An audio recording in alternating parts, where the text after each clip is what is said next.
Fallout 3 is the 5th Fallout game and 3rd attempt at creating a sequel to Fallout 2, after an unnamed Interplay project and Van Buren.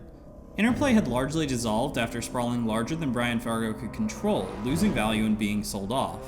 I recommend Indigo Gaming's History of Interplay video, linked below. While Fallout had cemented its place in the RPG sphere, after the first game it was largely a growing disaster. Fallout 2 had suffered from great mismanagement and didn't sell that much more than the first game, with tactics in the same but worse boat. And Brotherhood of Steel in a how could this possibly have happened situation. Todd Howard's brother signed the papers and the deal was sealed. Bethesda mostly owned Fallout.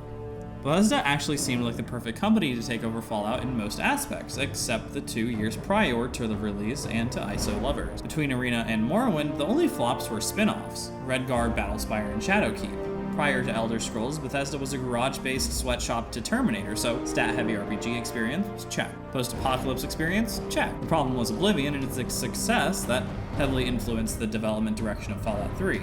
Fallout 3 copies the dialogue system with zoom-ins, except for persuasion and lockpicking, which Skyrim would then take, and the combat is sorta similar. Note, I haven't actually played Oblivion. On that fateful day, when fire rained from the sky, the giant steel door of Vault 101 slid closed and never reopened. It was here you were born. It is here you will die. Because in Vault 101, no one ever enters, and no one ever leaves.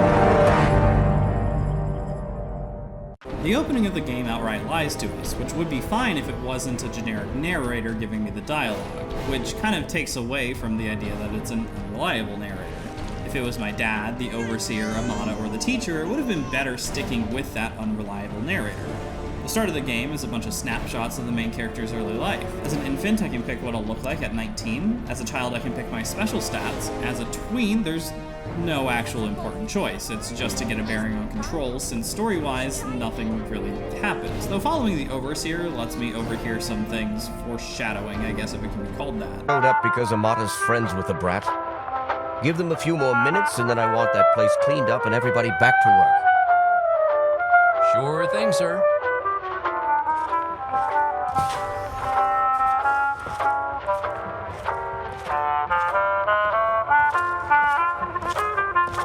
Sounds like everybody's having a good time in there. As a teen, I take a test to determine my tag skills, but I can still pick them anyway.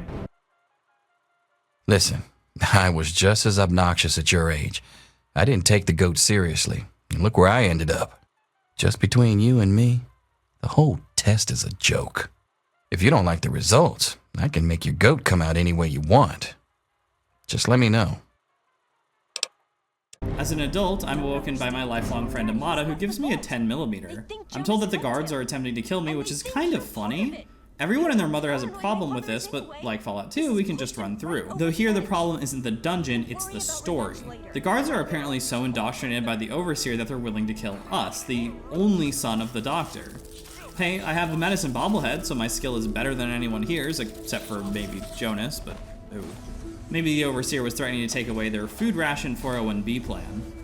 Actually, they're just killing a ton of people. The guards aren't human. One of the biggest criticisms that I very rarely hear is that in Bethesda's post-Morrowind games, there's a lot less characters. Likely because Todd Howard and largely Bethesda of that time don't really like RPGs, they like dungeon crawlers. Dungeon crawlers aren't a thing anymore, so I feel like I have to explain for a younger audience. Crawlers, for short, are a type of RPG focused a lot more on stats and combat and seeing cool dungeons and monsters, rather than our modern talking-focused RPGs where it's more about building out a character through completing quests or interacting with other characters. For modern RPGs, this is largely reconnected, but due to modern shooters taking a large market share, they influence development heavily with brain-off dungeon runs, often being the majority of content in Fallout 3. Instead of living in the vault, we're proceeding through a dungeon. The only choice is a bad start. When Amada gives us the 10mm, we can refuse it, and then when we get to the Overseer, which we've already seen all the destruction and death that he's caused, either Amada can defend herself, leading to no chance of a bad outcome for us unless we directly interfere, us directly interfering, which causes somewhat of a bad outcome, or us ignoring it and nothing really happening. As long as we leave the Overseer alive, I can come back later and do a epilogue style quest. If the Overseer is no longer with us, someone else becomes Overseer, but I never saw this. For the longest time, I actually thought killing the Overseer meant that there was no quest. In the end, I'm exiled from the vault. It's not good, but I think it's exaggerated how bad the intro is. There's no reason to go back anyways, unless you want to see your favorite character models again.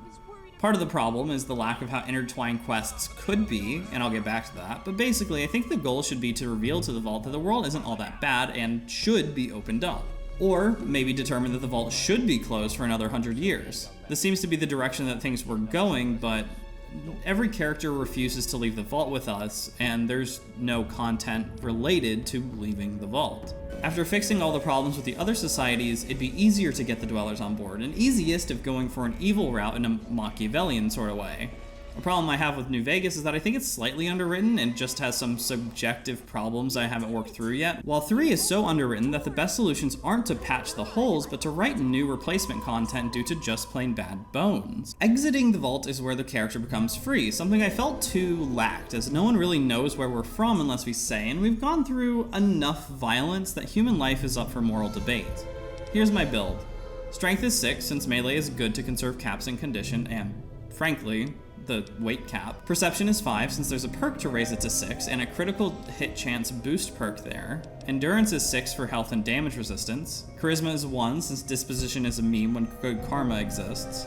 Intelligence is 6, since there's plenty of books ahead and bobbleheads. Agility is 8, since I heard that higher agility raises movement speed, but at the very least it gives more common skills and VAT usage.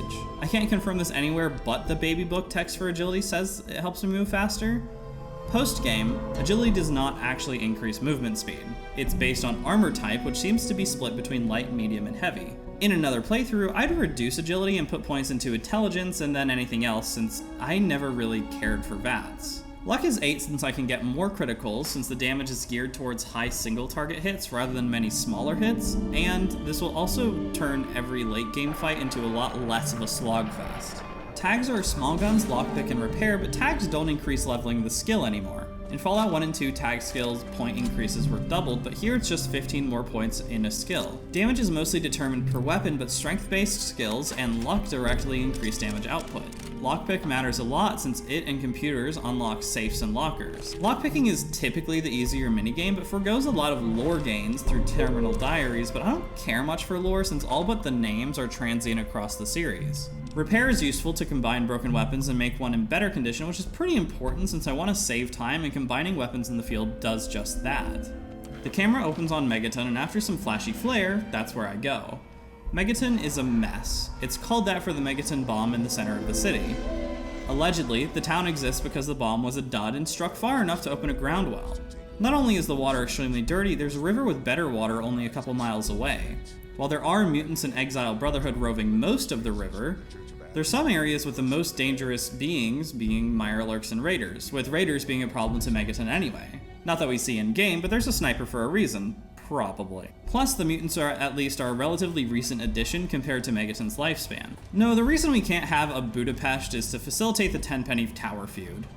That's not technically true. I think Megaton was made far earlier than Tenpenny Tower, but in effect, that's the primary design decision why Megaton is relevant to the slightest. For the dad to tell me how disappointed he is that I blew it up, but he doesn't really care. We don't ever have to get back into his good grace. Back to Megaton, there's also extremely little reason to ever come back. Once its quests are complete, there's no reason to return and you can blow it up with no repercussion. The exception is having a house that takes 3 loading screens instead of 4 at Tenpenny Towers, and Moira Brown, who's one of the few genuine characters in Fallout 3 that commands any sort of presence. She lives on in Necropolis, but she likes her house. Probably. Canterbury Commons, Rivet City, and the Brotherhood are all better hubs. Commons, since it has the highest caravan traffic, Rivet City from having the highest count of local merchants, and the Brotherhood since by then I have so many caps that I can just ignore the economy. Necropolis I like just for being ghouls, and ghouls are cool. While in Megaton, I get a lead on dads, sort of, and need to head to Galaxy News Radio. By now, a decent amount of experience should be gained since ghouls and mutants are on/in the way, and I'll need a lot of resources. Speaking of, I'll point to Creetosis for better criticism than I can levy for the world-building mistakes and lack of resources. I don't particularly care for world building since it's really just not my thing unless a character actively breaks it. It doesn't mean that problem doesn't exist, just that it's not in my wheelhouse. Also, the only real excuse I can come up with is that Fallout 3 is a heavily RAM-limited game and maybe couldn't show much more. Bethesda had previously and has since improved the resource side of world building somewhat. Fallout New Vegas still has RAM problems due to its large loadings, but that's a post hoc reason when Fallout 3 didn't make the effort and crashes randomly anyways. I clap anything else valuable from Megaton and move into Arefu since after killing Burke, I get a quest from Lucy to deliver a message to her parents. Arefu is an extremely small settlement built on a former highway bridge and it sucks. There's no merchants besides the travelers and there's nothing to do in it. The quest is mild in the interest department, which is good for Fallout 3 standards bar, but Arefu is mostly redeemed from having a lot to do around. Fallout 3 is peak only in its exploration for the sake of it, which I personally like, but the exploration is often meaningless and gets too easy after only a dozen or two encounters, quicker if putting skills and perks into combat. Theoretically, this is solved with scaling, but it's not quite right yet. Raiders are easy, even when starting. They're the first enemy, it's okay, but it takes until around level 7 for super mutants to show up, and they become not much tankier, but either the same or more damaging, since they use either super sledges and miniguns, or pistol caliber hunting rifles and 2x4s. Almost all future random encounters will be mutants, minority raiders and mercenaries, and extremely few will be Enclave. This doesn't account for every possible encounter, as there are plenty that are either neutral or friendly. I'm interested in Arefu since there's a lot of potential for things when making a highway settlement, but there's nothing going on except one lady is crazy and a gang. There could be hanging gardens, talk about how easy defense is, but how vigilance is required for climbers or something, but no. After exploring the 2 of 3 closer potential living spaces of the gang, the last area contains... The gang was previously, egging Evan King's house, but recently killed their food source and a third of Arefu's population, that they somehow had to sneak through the entire town to get to. So I track them down and I find the creator of Ultrajet. Behind him are the sewers that led to the Moresti tunnels, which contain the gangpires. Getting Lucy West's brother out of here can be done in a lot of ways. Speech-focused people can breeze through, but as an anti-speech character, I can hack or lockpick the room, which I can't because my number isn't high enough, but due to the lack of interesting early game perks, I +1 my strength and so can intimidate the shopkeeper. Actually, it's more like I'm mentally turning him on, but he gives me the password to unlock the door. Finally! Someone with some balls around this place. Here's the password to that little pipsqueak's room. Why don't you go knock some sense into him? He's not a good shopkeeper, his stock is low mid-level, but he has a ton of scrap metal for some reason, and is behind a bunch of loading screens, so I'll probably never see him again. Once we talk to the brother, the only option is to get him out or leave him, but delivering Lucy's letter convinces him to leave no matter what, which is probably too optimistic for what he did. He's still a bloodsucker, the Brahma are still dead, and Arefu is now in a vassal state to Moresti, but it's all hunky-dory, and I'm sure nothing bad will ever happen again. I explore a bit before continuing Dad Quest. Let's talk about looting. Most things are not worth looting. They're stim packs, but health is sort of a joke. It's easily replenished from hundreds of food objects worth extremely little, water everywhere, and sleeping. Stim packs are mostly used for repairing limbs, but after a certain point threshold, it's cheaper to see a doctor's anyway, or find a bed, which are very common. The best money sink is buying furniture for the house, but this is mostly cosmetic anyway. Besides quest rewards, which drop off in the late game, the primary way of earning caps is loot, but there's nothing particularly of good value except cigarette packs and substances. Drugs are surprisingly low value, while armor and weapons are relatively high if they can be repaired. Sometimes when I wanted something repaired, it was actually cheaper to buy the same thing and repair it myself than it was to get it fixed by a mechanic. Picking up ammo can also have a ton of value, but this can be pretty tedious since the most numerous types are typically in the world rather than on a container, and on darker monitors, it's hard to distinguish dark brown from light brown. I suspect a lot of people go around picking up a bit of everything, but this isn't necessary, just whatever weapons you like or you're using and stuff to fix them. Ammo and stim packs are also weightless, so they're practically infinite. You can also estimate a range of condition of a weapon before picking it up based on its value. To get to 3 Dog and Galaxy News Radio, the lead is dragging me through the DC train system. Once I'm out, there's Brotherhood of Steel assaulting mutants. It's an extermination mission to clear the locale. The only way to progress Lyon's conversation is to ask to join, which is pretty weird. That's a negative. We've got too many local conscripts as it is. Most are undertrained and too damn trigger-happy for their own good. Our very own Initiate Redden is a sterling example. Watch yourself out there. Three Dog doesn't mention the Brotherhood all that much on the radio, despite them basically sponsoring him with guards and probably food, water, and power. No one else yet has mentioned them, and considering the Vault 101 situation, Dad ought to have told someone about it. At time of reading, I'm having a hard time thinking of a better suggestion, but Dad should have done more, and the Brotherhood has the opportunity to be way more involved. It feels like the story wasn't written all at once and that the Brotherhood were added later. For now, Three Dog knows where Dad is, but he needs help first. One mutant dungeon later, he tells us that he doesn't know where Dad is. While Three Dog is a good-coded character and sort of nice, I think it can be justified to be extremely rude to him, especially considering that he lies. When your dad passed through here, he and I talked for a good long time. He's a real stand-up kind of guy. He mentioned some scientific mumbo-jumbo, which didn't make sense to me, and mentioned something called Project Purity. He also said something about going to visit a Dr. Lee in Rivet City. Then he left in a hurry. You've never heard of Rivet City? Wow. Just wow. He doesn't know where Dad is, he just knows someone who does. What made him think that I'm combat competent? News travels about as fast as the most talkative merchant, and I'm faster. Dad also has no ability for combat, so him sending us to a pretty dangerous dungeon, at least lore-wise, since mutants are supposed to be strong, makes no sense. Outside of the Museum of Technology, there's a literal trench war going on that the Brotherhood has abandoned with Talon mercs on the opposite side to that. Also, what's to prevent mutants from shooting down the dish again? Skipping Three Dog is good. You can just go to Rivet City and talk to Lee, and being rude to him is actually probably the right thing to do. All of our options are to be gracious, mildly confused, or rude for Three Dog blessing me with his presence and wisdom. The better part of Fallout 3 is the exploration and time spent in the loop of running around until it gets old. Through dealing with mutant masters, I decided I need some better weapons. There's not a huge amount of weapons in Fallout 3, and there aren't upgrades, so the next best thing is legendaries and skill boosts. There's an unmarked quest in the Museum of Technology that gets me the Xuanlong assault rifle, which is a slightly better Chinese assault rifle, but this turns out to be a trap weapon. It breaks faster than a normal car, short for the rifle since it's a mouthful, so it does more damage when its condition is highest, but rapidly loses that damage advantage. Through another unmarked quest in the Anchorage War Memorial, I get the Tenderizer. The Tenderizer is essentially a lighter super sledge, with Fox's sledge being the only slightly better hammer.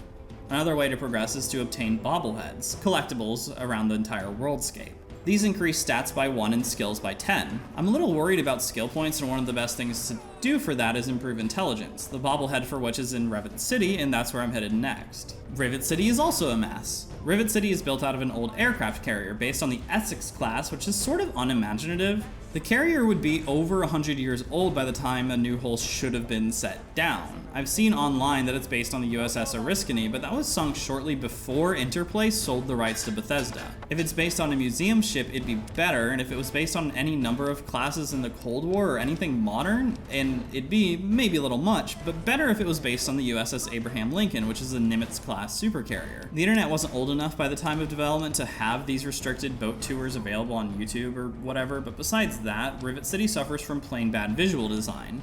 It's gray, everywhere looks the same, and the best thing to go by are the signs overhead, but Fallout 3 rewards looking at the ground. This is really easily solved. Put in paint or textures or more obvious signage around the corners, and things would improve immediately. I've heard that the reason for this not being the case is a RAM issue, which would be valid if not for all the useless and empty rooms around. Just make them inaccessible or empty. What makes Rivet City messy is its history and politics. Politically, if you can even call it that, the in-game characters do, but I wouldn't, surround who is and isn't on the council. There's a snooty guy who just likes the paycheck, Dr. Lee who becomes an absentee via the main quest, and some third guy I forget. There is no policy besides taking in stragglers, which Bannon the Snoot doesn't seem to like or care. Otherwise, there's no policy mentioned. Despite having the largest security force outside of the Enclave or Brotherhood, they have no impact on the wider wasteland, being most relevant to Massachusetts and Fallout 4 with their paranoid android quest. In the destroyed side of the ship, the Rivet City founder is hiding since he's unlikable and never seemed to start a new project and hated Dr. Lee. She and him seem to have come from the Naval Research Institute. This is a faction that is never seen or mentioned again. Not even the people from there mention that they're from it, except for the city founder. At first I thought it's a Virginia branch of the Institute, or maybe Enclave, because it's a scientific base, but I have no idea, and there's no extra context even on the wiki. Dr. Lee tells me that my dad is in the Jefferson Memorial building, which is actually really close. His audio logs tell me that he's in Vault 112 searching for the Vault Tech super scientist, Braun. To be honest, the Gex sounded like pure fantasy, even for someone of Braun's capabilities. It was nothing short of a miracle. A terraforming module capable of producing life from complete lifelessness. But not only was this thing a reality, it was actually distributed to several vaults to be used after an atomic war. Vault 101 was not on that list. I did some digging and discovered Braun's name on the reservation list for a Vault 112. I'm no slouch, but this man, he could have easily succeeded where I failed. Does his collected knowledge remain within the halls of Vault 112? Journals, holotapes, computer records, maybe even experiments. If I could gain access to just a fraction of those tools, Project Purity would become a reality. This section gives me apathy. If I can avoid the vault for long enough, I'm golden. I think part of what elevates Fallout 3's exploration is how trapping and suffocating the main quest is. Most quests have at least a little wiggle room around completing them when they aren't just dungeon crawls. Moira's quests are all actually really easy, it's the side objective that makes them hard. You can kind of do whatever you want to the family in Arefu, short of subjugating them yourself, except in the main quest there's only a straight line. No sneaking, hacking, or lockpicking needed, which is fine. There should probably be a lowest common denominator path forward for people who somehow manage to mess up their builds. Not that there's much to building anyways, it's extremely easy to max out all skills with just a high intelligence, bobbleheads, and perks, but maxing out is very much not required either. Next, I grind through Fort Barrister. This fort is home to Talon, one of their many bases in DC. Despite what I feel might be criticized, optimizing the fun out by getting all the bobbleheads or min-maxing special, this area is hard. Enemies have high damage resistance, they come in groups, and with a variety of weapons. Turrets are around, and the enemies have high health anyways, and even block my attacks sometimes. This place uses up 40 of my 50 stim packs, and I get radiation poisoning from eating so much food. Gameplay-wise, I feel it's well designed in comparison to the rest, but my standards are probably really low. It's almost all right hallways and slapping dudes with a tenderizer. But it's finally somewhat challenging. The loot is alright, it's mostly cigarettes, but there's good weapons and the second or third best combat armor is plentiful. At the end of it, I get Occam's Razor, which is slightly better than the tenderizer for a crit build, but otherwise does low damage. While I go through this dungeon, let's talk about combat. Energy weapons are basically small guns with a different skill. The big difference is a high critical hit chance and lower damage and condition. Small guns do high damage either through fire rate or high damage. Big guns follow that same pattern, but typically have some sort of AoE. The minigun is a cone, the flamer is a projectile that DOT is, and the missile launcher is a larger and higher damage but no DOT type. And the Fat Man is just a very good grenade launcher.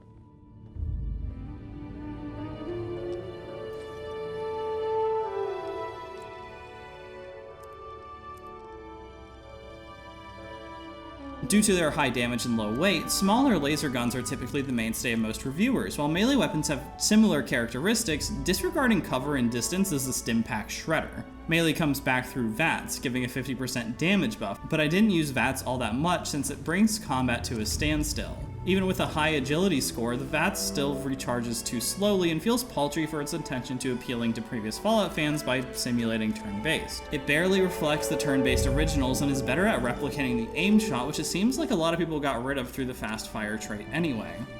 I just realized that Fallout 3 doesn't actually have traits. I don't want to make it sound like I think combat is good, just that a single dungeon woke me up from a stupor. Enemies don't flank. They sort of take cover when they aren't in an open field, and there's actually less numerical depth to the combat than the original games. Now there's only normal damage, but there's also technically fire damage, which is just and the only damage over time, which thanks to damage resistance is hardly effective on armored enemies. There's no electrical damage, no stuns or slows. Plasma, laser, explosive, and normal are all one type of damage now. Note, there actually does seem to be some sort of damage differentiation on the back end. There's EMP, which may be more than just damage to robots, and fire might be more than just the word the game uses for damage over time. The prime issue, though, is that there's no player-facing distinguishment of this damage. Death Claws and some weapons also seem to have armor penetration, but again, it's hard to tell, and most of this is pulled from the wiki. There is limb damage. For most enemies, though, breaking an arm or a leg is practically killing them, since by doing so, their health will be so low and they often don't heal. Limb damage for enemies seems to not affect them all that much either, and it barely affects me too. There's no weapon tiers. There's only a selection of weapons which are objectively better or worse than each other, so the only reason to even take a weaker weapon is for a particular build or simply for condition. This is often why in Fallout reviews you see the same few weapons, usually the Wazer rifle or A321's plasma gun. Perks also no longer buff particular damage types unless you love that, so there's no way to keep a weapon up to snuff by something like the cowboy perks in New Vegas or bonus damage for range or hands or damage type like in the first couple of games. To make up for the lack of equipment are substances. I used primarily Medic, Psycho, and Buffout since these make up for armor, damage, and health respectively. Addictions matter a lot more in this game, but that's a low bar since they never mattered before, this go around giving a stat debuff. Coincidentally, every fight where I did gain an addiction, I lost and reset, so I never kept one for more than a few minutes. Armor progression is slightly better than the previous game. Combat armor can almost beat power armor in terms of damage resistance and doesn't give as much of a speed debuff as heavier armors reduce movement speed slightly. Combat armor can also be gained early and plentifully through either Talon Mercs or Riley's Rangers quests. Weapons feel pretty bad even without condition. Some of the best weapons can be gained early on, such as the A321 plasma rifle, Tenderizer, Reservist Rifle, or Fisto. Rapid-fire weapons, such as the 10mm SMG, can also keep through most of the game. The base assault rifle can, as it needs less maintenance, and pretty much everything, if you're willing to switch your weapon around, is viable throughout the game. Fallout 1 and 2 did weapons better, I think. Even though there often was one best weapon, that was usually hard to get to, and there was a lot more to think about between resistances, strength to use, armor penetration, and area of effect. The next quest I'm on is a little library trip to Arlington, but the journey is greater than the destination and includes almost every type of enemy. I try to play it smart. There's a nearby metro station and I try to follow the tracks to the intersecting line and then go towards Arlington Station. However, it's not contiguous, not even with a few loading screens. There's blocks, either rubble or holes in the ground that go nowhere, so I have to find a way around. The blue line is filled with ants and ghouls. The ants force me to switch to guns so I don't run through my stim packs as fast. Ants are one note, they charge no matter what. They can be frenzied by shooting their antennae, but that's kind of hard to do without VATS and not useful when encountering only one, which is pretty common. Ghouls are also one note, but there's a few types spanning more than health. There's normal low-health feral ghouls, armored ghouls called reavers, and glowing ones which are more unique, offering a potential long-term debuff if they can deal enough radiation damage. They stop at nothing, they're fast, and have alright health. What makes animals and ghouls in the same category for me though is a couple of things. Extremely low value loot and fighting to the death. Though animals give no debuffs, scorpions no longer even poison despite damage over time being functional. I double checked the wiki on this because I thought, how can there not be poison in the game? And it turns out that there is poison in the game, it's just very rarely used, and a high endurance stat will actually almost completely neglect poison. Humans and super mutants are pretty similar too. They're split between melee chargers and shooters, both of which can retreat when their health gets too low. Though super mutants seem to roll a dice when they get to low health, sometimes never retreating and other times sprinting away just a little too early. The primary humans fought are Talon and Raiders, which aren't different enough. I think I'd prefer if Talon fought more tactically. They come in squads of 4, but always have a melee guy and the others never flank, so the other 3 soldiers are just blocked off. Raiders are like lemmings, and I think they'd be improved by having either more damage over time effects, or by damaging a limb and then running away to wait out their target, or using up healing or drugs mid-combat to boost their potential. I'll get to Enclave and Super Mutants later, but generally I like the enemy variety, it just needs more tweaking. I'm relaxed, I'm chill, and I've had my exploration fill, so let's deal with the Vault 112. Actually, I tried to delay this more by trying to access the Citadel, and even after helping Paladin Haas and Scribe Yearling, they still won't let me in. When I get there, nothing's explained all that much except for that Dad is locked in the VR jerk-off machine. Inside, Braun is running the place like a torture chamber. There's 2 primary ways to get out. Either agree to torture the locals for Braun, he's a Nazi scientist LARPing as a 9-year-old girl, which is weird because there's no reason for him to be doing so, or set off the failsafe Chinese invasion, which Braun asked to be put in the simulation, though it will only kill the other dopamine junkies and not him.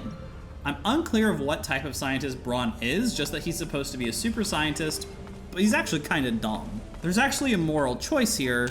It's just limited to a dozen people who have no interaction in the outer world. Essentially, the choice is between leaving people, in quotes, since at this point they're barely even spirits. I think half of them are skeletons, and the other half are just completely withered away, to be tortured by Braun, or kill them and leave Braun to the Vault Tech VTuber AI.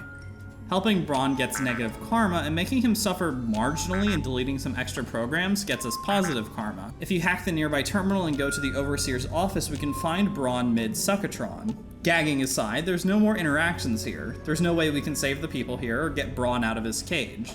Suggesting anything feels futile since improvement ideas can spring up unfettered. Dad's here, but I can't tell him anything. Ask about Braun, the Gek that was supposed to be here but wasn't, or why Dad decided to get into the Vault Quest 3 and why he couldn't figure out how to get out. It's literally just a random tone line. Also, visually, Tranquility Lane is pretty bland and only shows us what Fallout looked like before the bombs dropped, and probably not accurately. It'd be much more refreshing to see the mentioned beach or Alpine Lodge or maybe some European culture there. Although, that being said, this might be a post-hoc reaction to having seen more Americana in later games, and no European culture. Once Dad's out, he drags me to Rivet City for 23-ish minutes. I have more random encounters here than any other individual track, with much harder enemies too. Yao Guai, giant scorpions, brain bots, although those are actually pretty easy to take out. Side note, I thought robo-brains were supposed to be semi-autonomous on account of using a real human brain, but the ones in Vault 112 are 40k servitors and ones out in the field are bloodthirsty. Dad goes down a couple of times and we run right in front of the Brotherhood, but soon we're at Rivet City. He talks to Dr. Lee and I'm fixing up the memorial pump. Then it's attacked and Dad dies to something?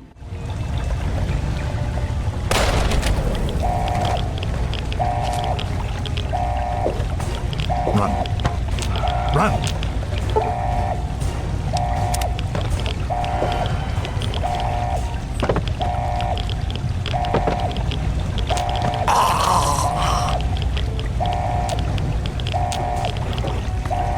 James. He's gone. There really ought to have been something more visual, but what seems to have happened is the pump takes radiation out of the water, but one tank probably doesn't have enough to instantly kill anyone in a room. So it must have some sort of radiation battery that discharges. However, the problem with kind of any functional explanation for this is that the pump hasn't worked in something like 15 to 20 years, not even the electricity in the building. Although, that being said, turrets are active here as well, and there's lights on, so I'm not actually certain what the fuses are supposed to fix if most of the things are still turned on. So the explosion can't work. Not just that, but wouldn't something like the overload blow a fuse or two? Also, the Enclave guards just die. They have power armor and most likely have taken Rad-X. Basically, this section doesn't work on any levels in the premise, and the Enclave are arguably too evil since they're killing people over a project that they could have had unobstructed access to for at least 15 years. It's not don't think about it, it's you can't think about it, especially since Autumn and his guards don't even actually die. So Liam Neeson is gone, and the other survivors and I escape through the Taft Tunnel, which I do not think the small doors, entrance, and exit are big enough to fit Taft. The Brotherhood allows us access since Lee and Elder Leon have a history that I never get more context for. She shouts some and we're in.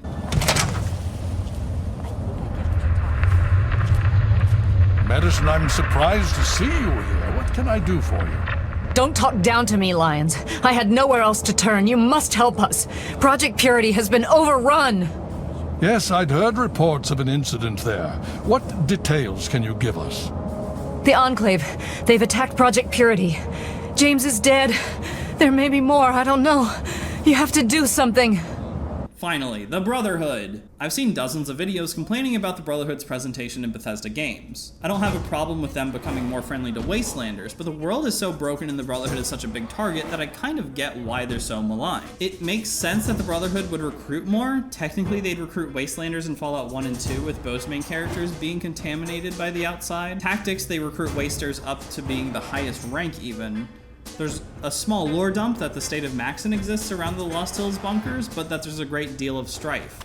Kid Maxon is here since the Citadel holds the most amount of competent soldiers and lacks any large enemy, though this changes soon with the super mutants on the rise and 80% of the game, the Enclave. The Brotherhood otherwise is caught lacking, while Leon the Younger refuses entry based on having too many conscripts, which is a very specific other class of recruit. Across my adventures, I saw dozens of initiates eliminated. Bale also refuses us entry despite us being competent, and there's no opportunity to get in early. Once we're in though, Paladin Gunny shows me how to put on power armor and what? Heard you were coming. Yeah, I can train you, but don't ask me to like it. My initiates sweat blood, and you just get a free pass? Anyway, you ready for this? Now look, to wear power armor, first thing you need to do is relax your muscles. Let the suit do the work, okay? Now I you. understand what you're saying, sir. When I calm down... It's mentioned that there's no contact between outer Brotherhood groups, so they don't know how much we've helped. So essentially, I've done nothing for this group of Brotherhood, and they give me access as soon as I walk in the front door, I guess because I helped Leon's ex-girlfriend? This whole ordeal also makes me wonder how there are even independent scientists around. Everyone is so focused on survival that outside of the Brotherhood, no one has much more than a bar, a doctor, and a market. It just doesn't seem like there's time for this outside of the two factions that have seemingly unlimited resources, the Brotherhood and the Enclave. What is Lee even working on before we meet here? Shouldn't she be making Mirelurk repellent or easier Stimpack synthesis? There's some hints that she's working on the Rivet City purifier, but again, it's been 15 to 20 years. Some scientists seem to have come from Pinkerton's Naval Research Institute, but that's just kicking the can down the road to a completely unwritten destination. The Brotherhood feels isolated. They're very much intended to be the final stage of the campaign and lack any content for helping the group at the Citadel. There can be no early access, not through helping the outer groups, not through sneaking in, not through bartering, not through speech checking, nothing. I've seen so many Brotherhood perish that they don't feel special anymore. Like, I've seen just as many, if not more, Brotherhood pass compared to any friendly faction. Actually, there aren't any other friendly factions, so yeah, it still works. They don't interact with the Wastes at all, despite them being on a peacekeeping mission and both recruiting and conscripting Wastelanders, which they need to do since the only peaceful nearby locale is Rivet City, which doesn't have any interaction with the Citadel. The Wasteland is in a re-urbanizing phase, so besides scavengers and merchants, the only possible other source of recruits is rescue dogs from the super mutants. But these likely don't even last long because they're quick food. Let's talk about the premise of the Brotherhood that it seems that most people have an issue with. The Brotherhood's top ideological view is to preserve technology, and the Citadel Steel don't seem to do that. I think all it takes really is one question. Once you have a wealth of technology, what do you do with it? I think there's a couple of answers. Hunker down and protect it, or go out and get more. The Brotherhood was only secretive in Fallout 2 since they knew the Enclave were around, and in Fallout 1 they actually traded tons with outsiders, having a weekly merchant crew attend them and even trading out technology for food, water, basic human resources, or maybe even entertainment and ammo.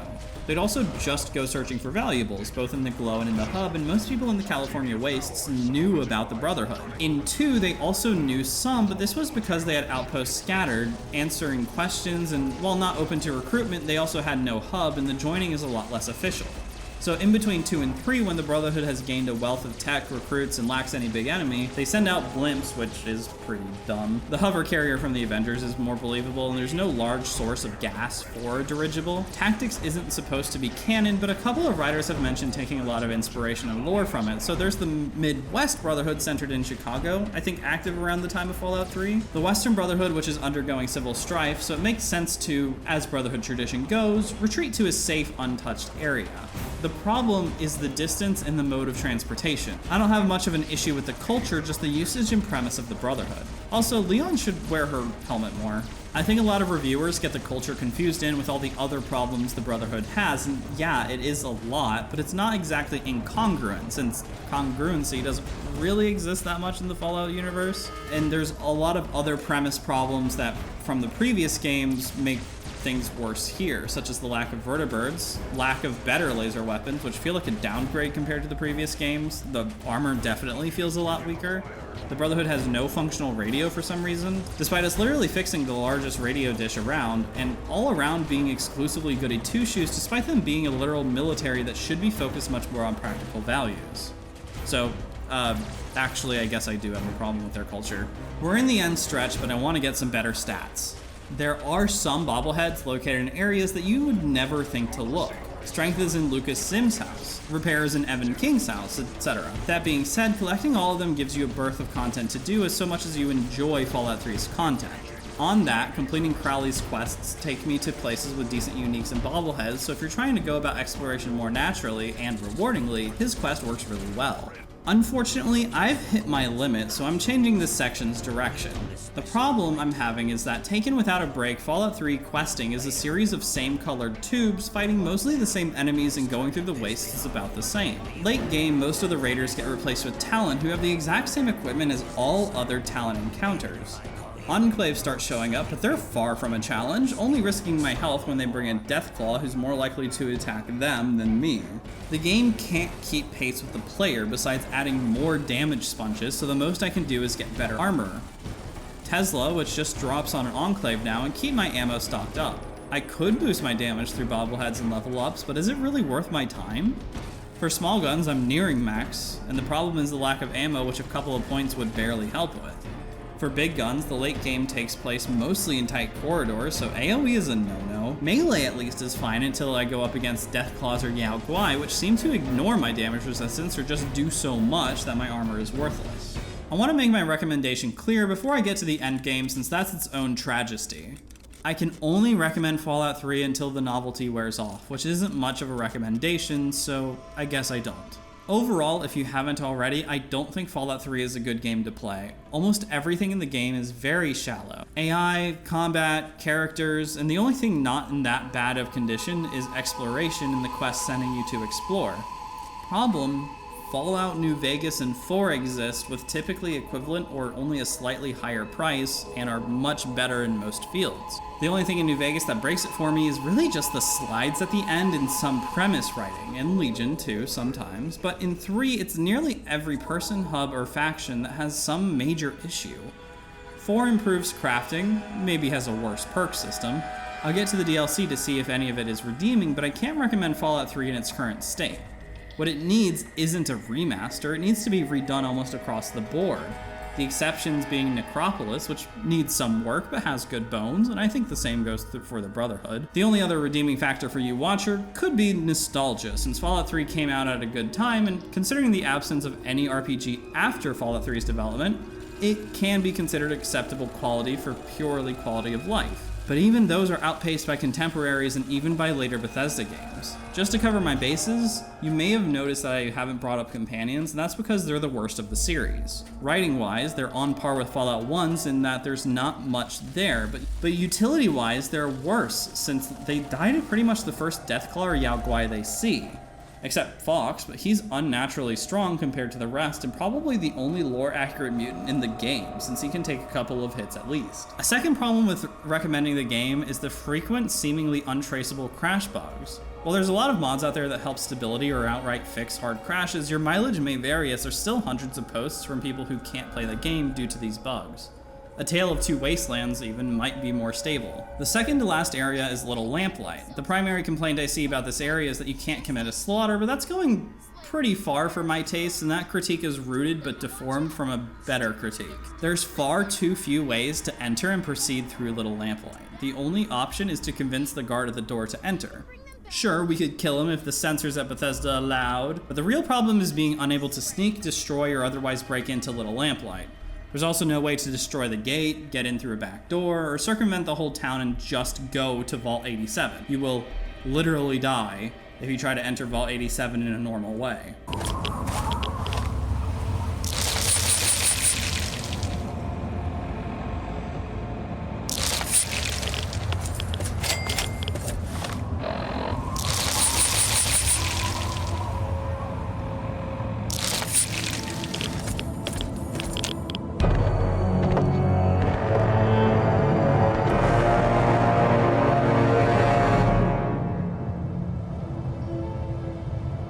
Lamplight also has a broken premise. It's Reign of the Kids that could not possibly survive here. They're literally eating cave mold by feeding it corpses, which Outer Worlds would shamelessly steal 30 years later. They send out any adult to the wasteland across a quite dangerous area to get to Big Town and are somehow functional as an entity, basically being child anarchists. It's dumb, and I don't tend to care that much about the premise, since a bad premise can still result in good content. Like, New Vegas and Cyberpunk both start by getting shot in the head, but those are pretty good games. Lamplight, though, is all premise. There isn't a single quest or quest line that isn't somehow relevant to how the children live here. They also live right next door to super mutants. I think the answer to them living for so long is that super mutants are too dumb to use the back door, but they're literally building bunkers and trenches, setting up traps, making new mutants, one or two of which is likely higher than average mutant intelligence. It's fundamentally broken. Luckily, once we're in, there's no other limitation to leaving. I get the Wazer rifle here because it's a slightly better laser rifle with a lot more condition. By the way, I think it's funny that the Brotherhood Proctor of Weapons says that the laser rifle is better than the plasma because it's more modifiable, but that seems to be a cope given there's no modifications or even weird rifles until the DLC, but also because the Brotherhood should have plasma rifles anyway. Vault 87 is the next dungeon because I need a Gek. I don't know if I mentioned that, but I don't think it comes up again. It's to fix the purifier or something. It's a pretty boring dungeon, but the intro, Murder Pass, is a lot more interesting since there's lots of twisty pathways, traps, and a variety of enemies, while Vault 87 is all super mutant brutes and masters that use cars. There's no good loot here either, it's purely a combat zone. This is where Fox is, and he's just about the only respectable companion. Paladin Star wants to hang out with me because of my dad, Jericho is a former raider, and Dogmeat is a dog, so it's less respectful, more dog and dog owner situation. Fox gets the Gek for me, and on our escape I get knocked out by a random Enclave grenade? How did they get through Little Lamplight? If they went in through the front, which would kill them with radiation and certainly impurify them at least, how didn't they die at the water purifier? The most sane explanation I can come up with is that Autumn and his two guards are actually immune to dying from radiation and only get knocked out if they aren't built up to a high radiation level. I mean, I walked up to Little Lamplight in heavier armor and gear than them and wasn't let in, so I have no idea. We can come back to Little Lamplight later and Murder Pass, and there's no new entrance that the Enclave could have made. They literally could have placed the Gek at Raven Rock instead. The story would be about the same and not have this massive hole. Speaking of, that's where I'm taken. Raven Rock immediately breaks into a civil kerfuffle between Eden, who wants to use me as a spy, and Autumn, who doesn't. I grab the energy weapons bobblehead on the way out. If you play this like a normal dungeon, it's a really big grind unless spec'd into laser weapons and bringing lots of stim packs. I just ran through. Not only is Autumn more correct here, since we are extremely unreliable and have no reason to side with the Enclave after everything, unless we suddenly become woke on the mutant problem, but he just disappears for me to kill once I get back to the Jefferson Memorial. I guess I also forgot to mention that Colonel Autumn is back alive somehow. While running through the base, there's tanks full of growing things, so maybe he's a clone, or they did an us and placed his brain in a similar body? There's just no reason for him not to have been another character, like Marshall Winter or Major Summer or something. Between that, I hang out with the Brotherhood and they walk me there with Liberty Prime, which is such a bad set piece. Mecha fans are down so bad they'll take another boring walking section. He's throwing mini nukes. They're the size of normal nukes, but they are absolutely mini nuke sized explosions, which have a tendency to kill me and Brotherhood. But we walked through here before anyway, so I'm just not that enthused. Back to the purifier, there's a choice. Do I destroy the wasteland? No. I don't really care about it. I'm just here to finish this mess.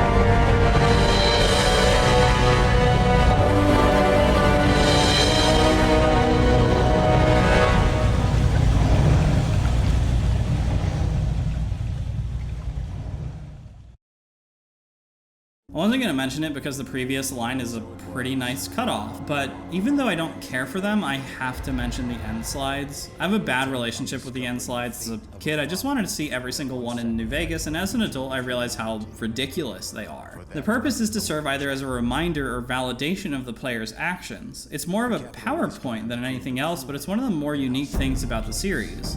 So the problem is that I don't care that much about them, but they're pretty popular. That's not a basis to criticize Fallout 3's. Now, Fallout 3's is a blatant, tone-deaf, lazy wrap-up that takes in nothing except for karma. It's a short 1 or 2 paragraphs about how he served with honor and duty. A couple of slides show random characters that I don't even think I saw.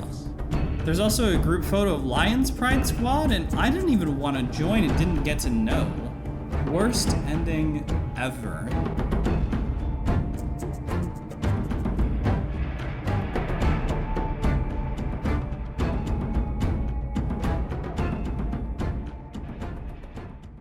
Can you eat Fallout 3? For Nuka Quantum, I'm going to be using Victoria Rosenthal's recipe from the FallOut official cookbook. For this, pour a cup of water and 2 cups of sugar into a saucepan. Mix in a tablespoon of pomegranate juice and zest of lemon and lime. Then add 2 tablespoons of blue fruit punch. This overpriced plastic gourd is the only one near me and probably by you, but I'd look for alternatives. I'm also not entirely certain how you juice a pomegranate. Whisk until it's dissolved while heating up to boiling temperature on a burner. Once it bubbles and boils, turn it down to simmer for 10 minutes. Once that time's up, put it in an airtight container. Tupperware will do, but Pyrex or glass would probably be better. Before sealing it, add lemon and lime juice, buy those zested fruits, and 5 to 10 drops of blue food dye. Let it sit for at least 12 hours.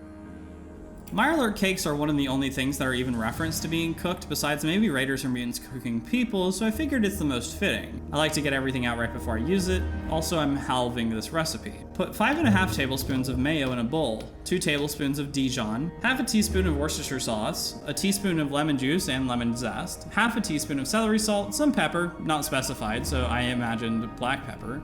And I also don't have ground ginger, so just some ginger, about half or maybe a full teaspoon. Add a pinch of nutmeg, some spice in the form of whatever flaked or ground spicy pepper you have, and I'm missing allspice.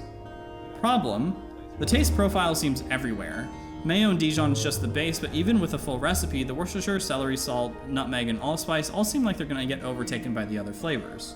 After mixing this together, add the crab meat. I got a can of it since I haven't had non-restaurant crab before and was a little nervous. It's also minced crab meat, so the question was how to drain, and this is pretty easy. Pour the meat onto a half dozen paper towels or even a clean washcloth if you have one. Then pour the meat into the mix. 1 egg that I accidentally smashed. I still used a large one since the point of an egg isn't the calories or protein, it's a binding agent. And then half a cup of panko. I calculated the rough calories and protein, and it's about 325 for a bowl and 11 grams of protein. Here's the hard part. I used half a cup portion, but I think it'd be better with thirds or a quarter cup of batter per cake. Spray your pan with oil or pour in oil, and fry them puppies up. Cook for 3 to 5 minutes on one side and then the other. The crab cakes turned out okay, but the Dijon is very overwhelming in the flavor, and the spice doesn't come through, neither does the lemon. I'd suggest leaving out a lot of the spices, replacing them with a dedicated one of your flavor. If you want spicy, add more cayenne or chili powder. If you want to lean into the Christmassy spices, do that, or maybe even go for something with butter. If you use crab chunks, I think I would recommend more lemon. The recipe isn't a bad starter, but it's not incredible either, so with some modifications, I think it would be worth making. The Nuka-Cola Quantum, on the other hand, isn't particularly inspiring. It's a mostly normal cola with the addition of pomegranate and vague fruit punch and extra sugar.